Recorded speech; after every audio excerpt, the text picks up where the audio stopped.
everyone, I'm Dami and welcome to Paytaca Talks Episode 4.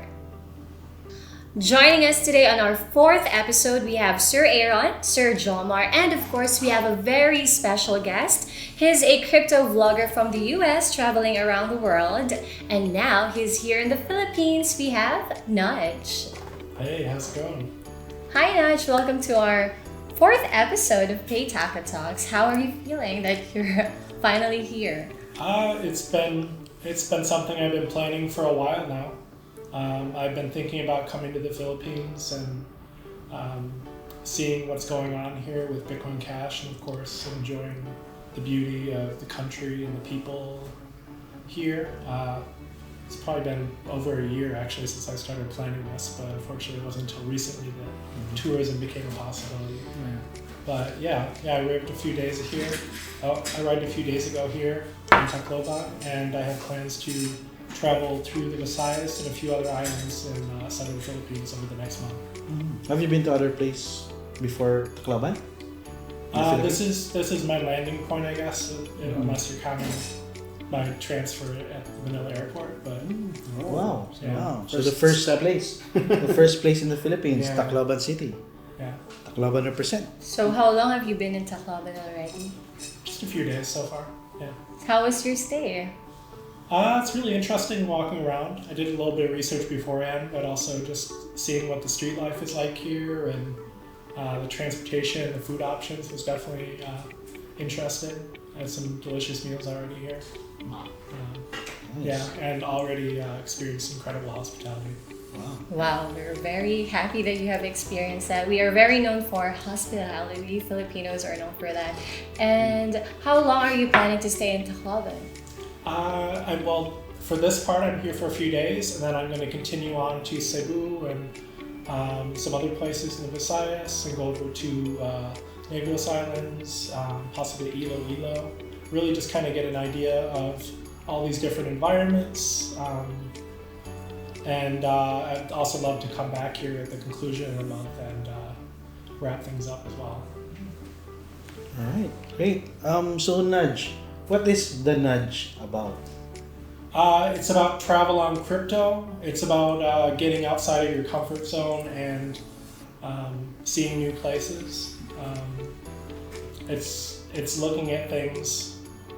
I'm a solo traveler, so that's how I think about a lot of things. But to just kind of cast aside any fears or doubts and realize there's nice people everywhere and that things kind of work more or less the same in a lot of different places, but also to appreciate the differences. And I do all this travel while spending as much as I can while spending crypto. So you have achieved that using crypto in all your travels so far. Yeah, there's some countries where there's difficulties, either where they don't really have merchants accepting crypto yet, or maybe there's some legalities, or in the case of Lebanon and Turkey, there was hyperinflation, but they hadn't caught up to getting beyond investment to actually finding places to spend Bitcoin Cash and other cryptos directly. So it's been a journey. I've been in South America, I've been in Asia, in the US shooting videos, and also in El Salvador earlier this year, and really just kind of see what the situation is with crypto adoption, see if people are excited about accepting crypto, or maybe they're not excited about it. And it's an endless trip where you can keep traveling, and there's news about new countries getting excited about alternate currencies like that, and I could see myself doing this probably for years. Wow. I'm curious to know if traveling in crypto turns out to be more expensive than traveling in fiat. Using cash. In some instances, first of all, some of the apps that you use to book things like hotels and flights or buy gift cards, they take a little percentage obviously for the conversion and for the favor. But also something that we're all aware of is the dips in the market, and if you're not spending the crypto and replacing it regularly, then you're more exposed to that kind of thing. So certainly that's something to think about. I try to push it away sometimes, but I'm also I'm spending Bitcoin Cash and buying new Bitcoin Cash, and that's kind of a way that I make it as close to fiat as possible. It's just a risk that anyone that's trying to get away from traditional banking has to deal with, and until there's more stability, I guess. So going deeper, like, is there like a particular philosophical reason or like some kind of advocacy why you are doing this? Like Using cryptocurrency. yeah, what While point are you making? In other words? I think just the message is that people need to get away from decentralized banks and ways that their payments can be censored or they can be locked away from their money. I mean, I've experienced it myself at times when I have to use my bank card where it just doesn't work for some reason, even though I've talked to my bank ahead of time and told them that I'm traveling. Also, we see issues with censorship around the world, and it seems like keeping people from spending their money is probably the best way for governments to subjugate people, so that's an aspect as a libertarian that I care about. And just practically, I just think it's more convenient to be able to spend cryptocurrency in all these different countries and not have to worry about currency conversions or notes being made not legal tender. As I saw when I first arrived in the Philippines, I had some bills that were probably about 10 years old that I couldn't spend. Okay. Yes, because it's already Philippine outdated. Yeah. Where'd you get it? A friend gave me some pesos, and they were like from 2010 or 2012, and I guess it's long past the point that you can A exchange decade them, ago. but, you know, you have that here, you had that in India, where they got rid of, I think, the 50 rupee note. I've heard of that. And basically just force everyone to go to the bank and, Replace Yeah. everyone. yeah, it's just a huge hassle. Sure. Um, So yeah, it doesn't happen in crypto, of course. Eventually things will be priced in crypto and it'll be a lot easier to deal that way as well. Sure. So you haven't experienced any problems in other countries unless you use like their currency, right? But how about in the crypto? I mean, I've experienced issues where I wasn't able to spend crypto either because there weren't the merchants there, there weren't the fiat bridge gift cards that I'd want to use for certain services. So I still have to take out some cash, and I either do that with a bank card or I will do something called a proxy payment where I pay someone crypto that wants to acquire some, and then they pay with the local currency. We can do that. We can do that now. And of course in El Salvador, going there and seeing that not anywhere near as many businesses wanted to accept Bitcoin as legal tender that were advertised. Like I made a point to get away from the capital of San Salvador in Bitcoin Beach and talk to the locals, and I had a translator with me. And yeah, a lot of the merchants, especially the ones that operate informally, which I believe is still a large part of the economy here in the Philippines, were not interested in Bitcoin. And in fact, some of them received $30 in BTC through a government offering. And many of them downloaded the app or registered their app, took the $30 out of the ATM, and then closed their accounts. Yeah. For background, actually, El Salvador, I think I mentioned this already, was the first country to declare Bitcoin as a legal tender. Is that correct? Yeah, this was September last year. Yeah. So in order to promote usage of Bitcoin in their country, the government was giving away like $30 or what is it? Like the amount. Yeah, so the giving away government to the purchased people. Bitcoin or claimed to purchase Bitcoin, and then they dispersed it as to anyone that registered an account that was a citizen, whether they were people in El Salvador or they were immigrants in other countries. I realized pretty quickly that the main use case is not actually to have businesses accepting it in the country, but both it's a marketing tool to put El Salvador on the map, and more importantly, I think for the future of crypto is it was basically a remittance channel. So they had Bitcoin ATMs in all the major cities, so people could receive money from their family that were working abroad and then send it back.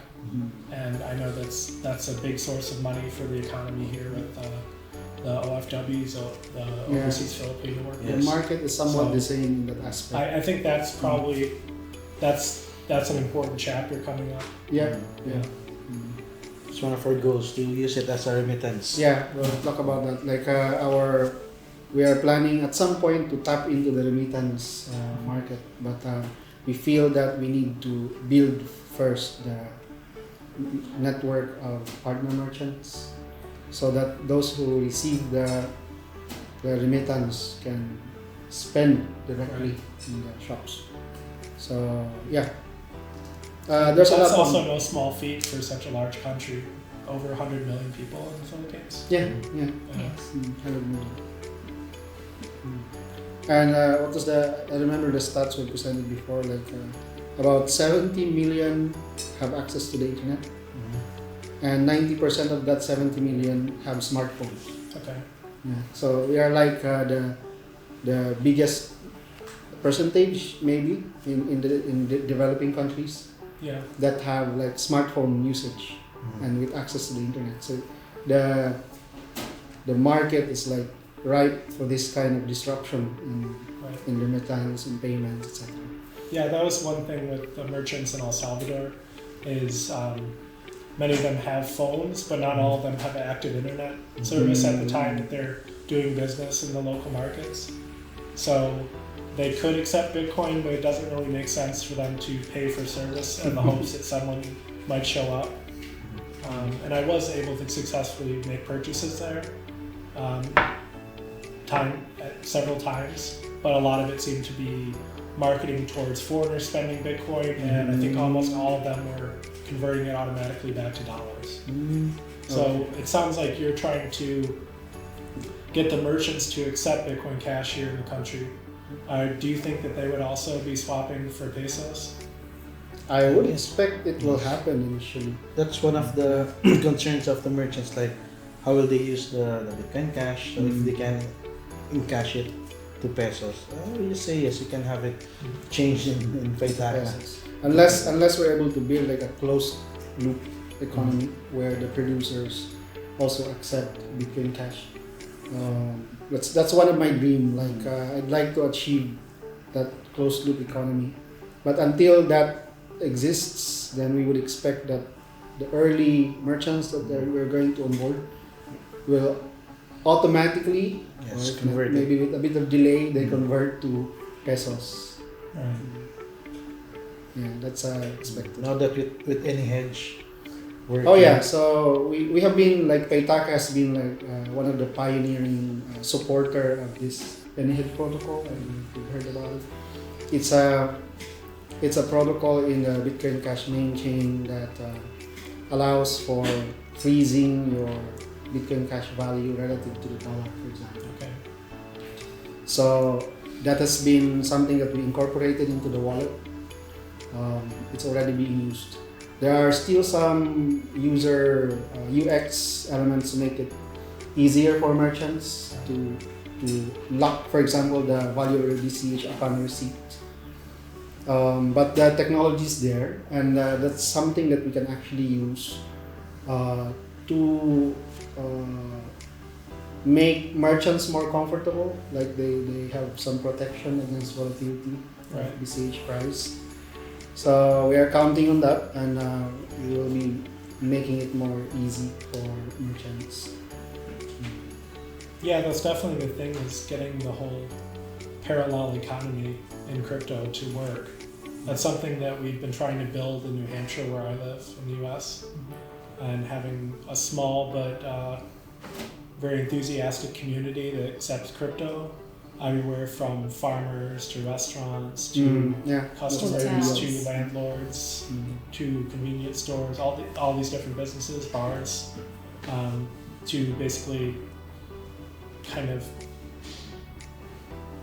hedge, as you say, I guess, against possible future volatility of the dollar. But I think obviously some of the greatest success we've seen was in St. Kitts with Sunny and the whole team there. in the Caribbean. Basically every merchant I've heard. Yeah, to yes, accept like Bitcoin 90% Cash. of their merchants. And they announced at the BCH 2022 conference that the Prime Minister wanted to make Bitcoin Cash a legal currency starting next year too. Yeah. It's our soon-to-be client, right? For the vending machine. Yeah, so Sunny reached out to us at some point. Because he saw our vending machine and he really likes to, like, he wants us to export it to the Oh, Caribbean. you send him an ATM. I'm sorry, you send him a vending machine. He sends you an ATM. Oh, Oh, yeah. They have That's a good idea. That's a good idea. Yeah, you can swap. Trading, swap. Yeah. That's nice. I heard about your vlog like last year when Jomar mentioned that there's this vlogger, it was you, that goes around the world. Are there any other crypto collectors that do this? There's a couple people in the BTC community that have been doing like a travel and I guess spending Bitcoin all the time. I say that because a lot of times they're just selling Bitcoin. What Bitcoin do you use? The Bitcoin family was one of them, probably the earliest one. Okay. I haven't really met too many people. Occasionally in a hostel, I meet someone else that spends crypto. Mark Falzano obviously travels and makes some videos, but I think his focus is more on the merchant onboarding side than necessarily showing the tourism side, I guess, of the country. And I'm kind of trying to hit both of them. I'm really interested in being able to find businesses to spend the money, and I'm also interested in sharing places that people may not be aware of to enjoy and travel. Yeah. So how long have you been traveling, and what countries have you gone to using Bitcoin Cash? I mean crypto. Yeah. April of last year, I started doing. I launched this series and started traveling and making videos. My first video was in Colombia, and I did 72 hours in Medellin, Colombia, only using crypto and Bitcoin Cash.